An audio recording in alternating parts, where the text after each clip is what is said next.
Today, welcome to Manships Time Capsule Part 2. This is another record collection that has sat in a Johnny Walker whiskey box since the 1970s, the mid-1970s, and apparently never opened since the mid-70s when the guy stopped collecting Northern Soul. This is a really interesting story. This is a collection from Nottingham, and as you can see, beautifully kept, and every one of them is in one of these sleeves which we used to buy from W.H. Smith's and then lovingly put titles across the top and keep them in boxes like this before really nice DJ boxes were invented. And this person kept these. Now the interesting thing about it, every record here was purchased from a place called Selectadisc on Arkwright Street in Nottingham.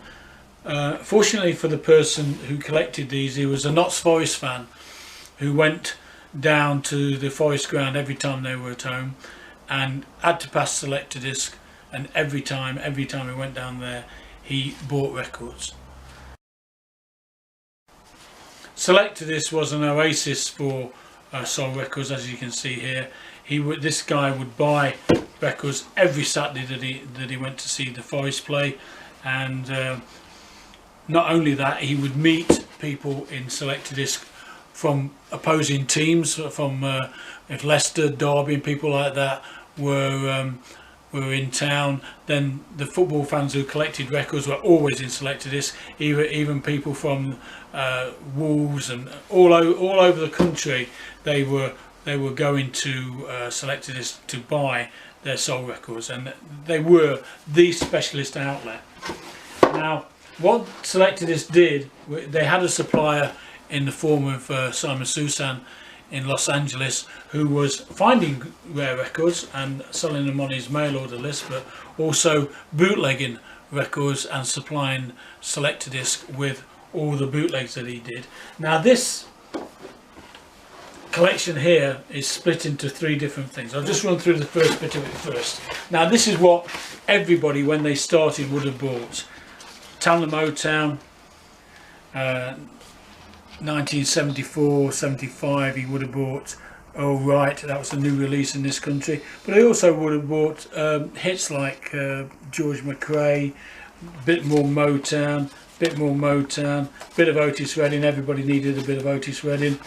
A new release Northern Soul record, which would have come straight out over the Northern Soul counter. They're Northern Soul new releases. Selectadisc would have sold over the counter for, I think they were about £1.20 in those days. So here we go. This is the obvious bits of his collection. Bobby Head's Love Love Love, the reissue, and more Motown, and more the Tramps, Rescue Me, Fontella Bass, etc. So these were all the obvious records that would have been played in and around Nottingham clubs. Notts was every bit as dedicated to soul as what Manchester was, or Sheffield, and they had a big soul following. The Brit was the obvious club to go to, but before that was the Dungeon, which was on a par with the Twisted Wheel if you lived in the Nottingham area. And here you go, these are fairly common records. You know, you got Band of Gold there, which was the earliest part of his collection, I would say. And we're going into another Northern Soul record that came out in 75. That was Tony and Tyrone, Please Operator, which was a massive Wigan record. So between, I would say, 1972-75 was his prolific years, but that's when we get deeper into the collection, and we're just going past the British new releases, and we're starting to get towards the things that Simon Susan were doing on the West Coast and shipping into England. We've got an Eddie Parker there, I Love You Baby. We've got a Ronnie and Robin there, Cidra's Theme. These were the early bootlegs, and this is what the guy, it's like progress from Band of Gold and and things like that into proper Northern Soul. Now this is when Selectadisc commissioned RCA to do some reissues. There's Michael and Raymond, Man Without a Woman, which was a huge Northern Soul record at the time, and that was commissioned by RCA. RCA repressed it and Selectadisc stopped it. But more than that, I mean, we used to go into the cellar at Selectadisc, and these things would be lying around. There you go, Morris Chestnut bootleg, Too Darn Soulful, Johnny Caswell bootleg, which John Madara won't be very happy about. That was 1974-ish, and that was in Selectadisc. And after that, I mean, there's the Out of the Past label, which was a very famous bootleg label, which Selectadisc stocked nearly all of these. There's a Mel Williams, Can It Be Me? Just slide that back in there. And they're all beautifully packed in these gorgeous W.H. Smith's things. Here's a particularly good one, Otis Smith reissue, which when Selectadisc actually got Today Records to repress this, and they asked for the instrumental to be on the flip, which instrumentals at the time were king in the Northern Soul dance halls. They got the instrumental there on the back of it. That today is quite a hard record to find, to be fair, and quite wanted. And here we go, this is the sort of thing that was going through Selectadisc. We have J.J. Barnes' Please Let Me In. Now that's a bootleg of a Rick record. That's made in vinyl. It should be styrene. So the bootlegs were coming in to Nottingham from the USA. Here's another bootleg. This record was one of the biggest records in the country, and still probably is one of the biggest records oldies wise at weekenders and things. That's Sam and Kitty, I've Got Something Good. Very hard to tell the original from the bootleg unless you know what you're doing. This is certainly a bootleg, but if you looked at it face on, and you can see there where the patina of age has got to the label and making it look very authentic. It's not, it's a bootleg.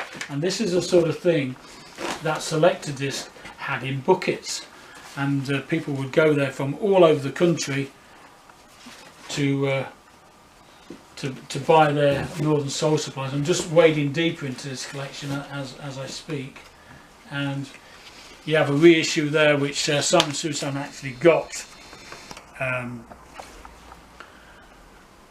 reissued by the original company, which went in business and out of business and changed their name to, it used to be Trans-American.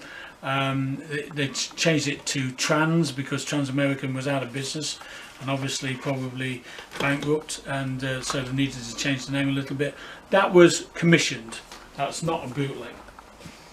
And we've got certain things. These are bootlegs. These are the Out of the Past label again. That's a Chubby Checker. You just don't know. And as you see, these are bootlegs, obviously, because that came out on Coral, and they got it done on Sagittarius, and that's a bootleg. Now here you are. Here, this is from the era. These are the counterfeits. This is a counterfeit. Johnny Moore, Walk Like a Man. Now whether they tried to sell that as an original at the time, I don't know. It's a very convincing counterfeit. Again, it's vinyl and it should be styrene, and the original is styrene.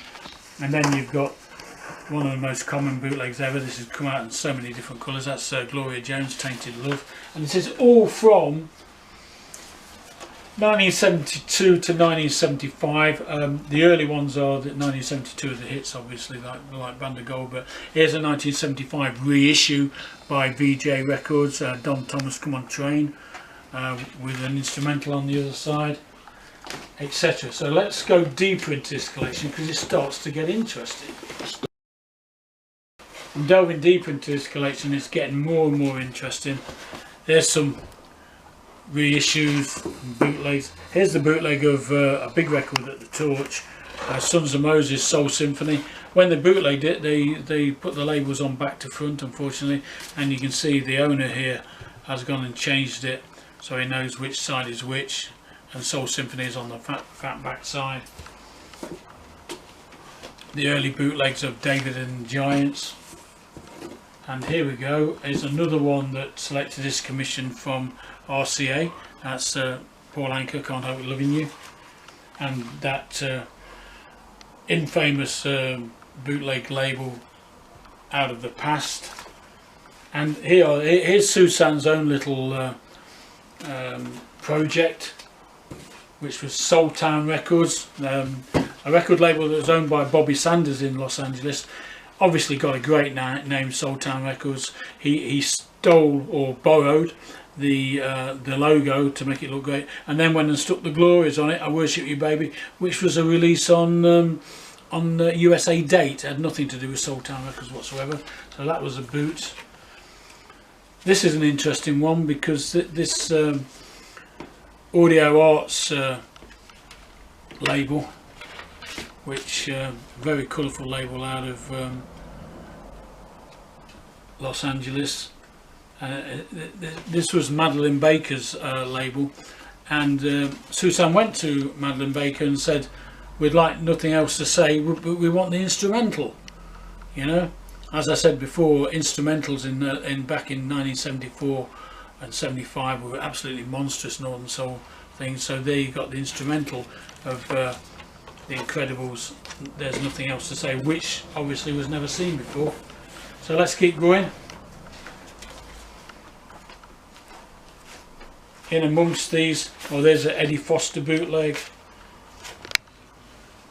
then it's Guest bootleg, English reissues, Manifesto bootleg. So this is a really comprehensive collection of Northern Soul. There's another nice one that was done on Susan's imagination. That was Soul Wax label. That's Melba Moore. That was issued on Musicor, but Susan thought it'd be great to do it on the Soul Wax label, which, you know, gotta admit, it looks really neat and tidy, especially after 40 years of being filed away. They've got a certain feel about them that makes them look authentic. And I can do there's another one. That's a Capitol record. That's Thelma Houston, Baby Mine. More of the Out of the Past. Here's another one on Soul Wax. This came out on Dynamo, and there we go, Stanley Mitchell, Get It Baby.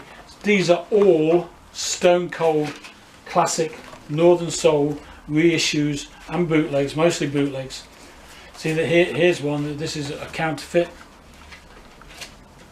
very naughty one, because they've used the label completely, and over the years people have thought this was an original, but you can see by the massive dead wax there, which is a bit of bad mastering, to be honest with you, which will make this bit here a tighter groove and a lower volume.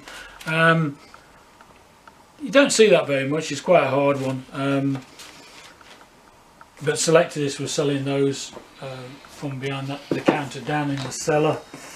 So we've got all these. Let's see what else is interesting in here. And there's an interesting one. That was Johnny Bragg. That was the bootleg. That would have been about 1975ish, I would have thought. Here's a counterfeit which has had everybody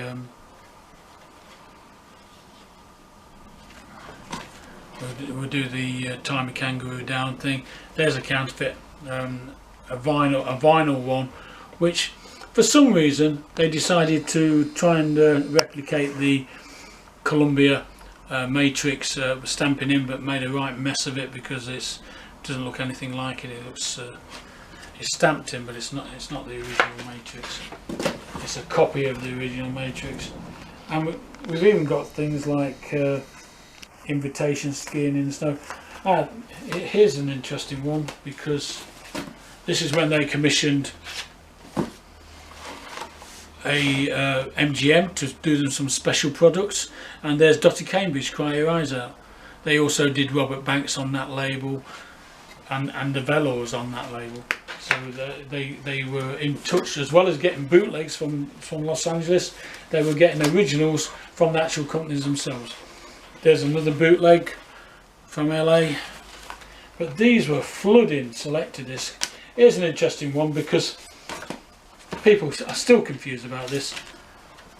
That's a bootleg, and that's a counterfeit from LA, and you can see the cheeky buggers actually put a little tiny H stamp in there to make it look original. But if you compare that with the original one, this background is all the wrong colour, and it's also the wrong type of vinyl. And likewise, here we're doing good counterfeits here. That's quite a hard counterfeit to find. That's Righteous Brothers Rat Race. So what you have here, oh, this is even more interesting. This is Elsie's John Just Ask Me, which is another version of the Lennis Guest record. That's the bootleg. There is quite a rare original which has the 3W matrix in the dead wax. They've tried to copy it, but again made a massive mess of it and make it look nothing like what it should be. So that's the bootleg. So as you can see, Selectadisc was absolutely full of these things coming from America. There's Bobby Treetop, Wait Till I Get to Know You. There's the bootleg of Butch Baker, which was a massive record at the Cats. And here we go, there's another one which gets confused sometimes. There's a counterfeit of Gwen and Ray. If that was an original, it should be very, very thin RCA style vinyl, and this is thick and chunky and horrible and not authentic in any way. I'll just flick through these quickly, then I'll get to the... We've got the Sherry's, we've got the Ann Perry, we've got Debbie Dean's, Connie Clark, the first bootleg of that, etc. So I think this is an absolutely fabulous time capsule of 1972 to 1975. But this is the bits I'm pulling out now. We're at the end of his collection, where there's the Incredibles, there's nothing else to say. That's a counterfeit, as you'd expect from Selectadisc at the time. But here we go, here we start to go. We start to get originals. So I did know at the time that that Simon Susan was sending reissues, bootlegs, but also original records that were lying around that he didn't really think he could sell through his mail order. There's one, Voice Box, I Want It Back, Our Love, Your Love. Really good record, that, and that was picked up by this guy. It wasn't a big Northern Soul record at the time, but he picked it up. The Carstairs, which has gone through their hands. Now let's get to the interesting things. Not only was Selectadisc being supplied with counterfeits, reissues, bootlegs, and also they were commissioning their own reissues from the big companies like MGM, RCA, Decca. Here's one from Decca, which came into Selectadisc in huge quantities. They all had the smaller cracked up overview and not the larger one with two lines.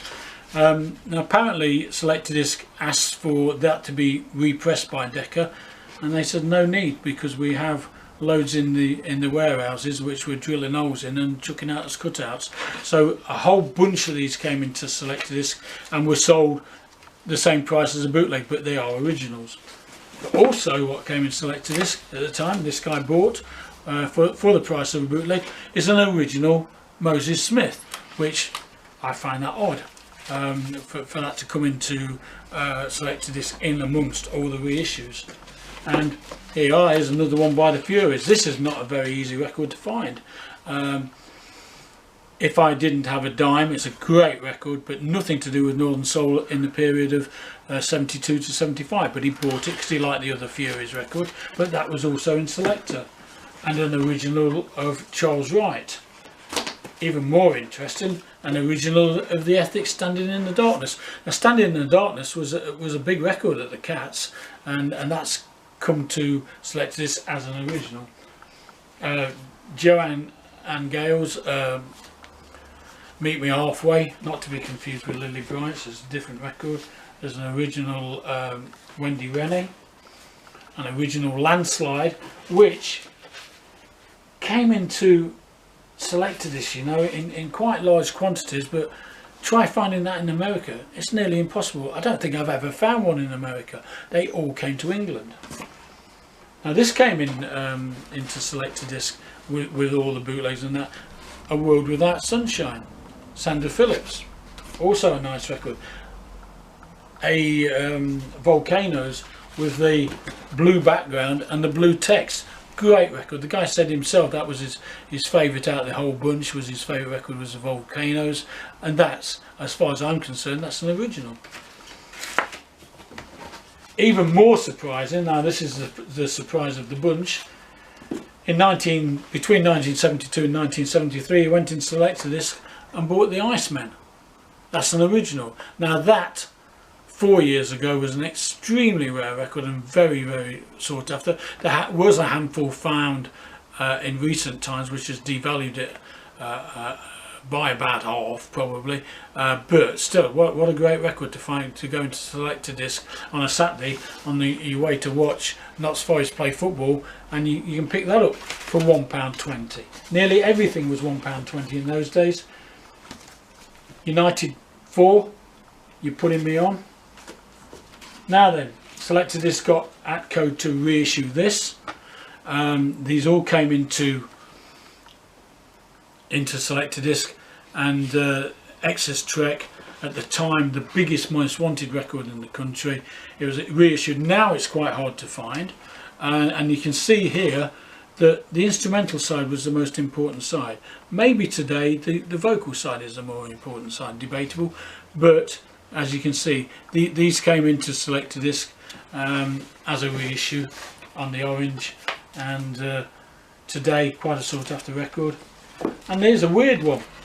This is a Donald Hite record, which, you know, it's not particularly common, but he bought that because it was an import and it looked interesting. I'm just getting to the end of this now. The surprising ones: Tolling the Mar on Buddha, Edwin Starr, My Weakness Is You. Now this one, which was actually remade by Jerry Williams, he re-recorded it to meet the demand, if you ask me. This is a 1973 re-recording. A friend of mine went in to buy this from Selectadisc because it had just been re-recorded, reissued. Everybody wanted it, slightly different take, but he got given an original. So you go into Selectadisc, there's quite a lot of originals floating about there which came to Selectadisc, shipped from America in amongst reissues. Here's another one that was sitting in there as original. Come on over to my side, Big Torch record. Barbara Mills, that's a bootleg, this one. There's absolutely no Nashville Matrix in that. I can't see anything to suggest that actually came from Hickory itself. Yeah, that was a big record in its day. Saxy Russell, that's a bootleg. Then you had things like that. Million Seller, which is obviously a big reissue in America. They bought that, opened the door to your heart. But then, in amongst it, is the Ambassadors' I Dig You Baby and Storm Warning. What a great record to find in the middle of all these reissues. There we go. Well, there you have it. Manships Time Capsule of Northern Soul. That's part 2. If I ever lucky enough to find another time capsule that's been kept in its entirety, I will do it again from any era. This is 1972 to 1975, from a person who was far more interested in Notts Forest Football Club than he was Northern Soul records. He kept these, he bought these, he treasured them, and hasn't really even been in the box for many decades, but still loves the music. There you go.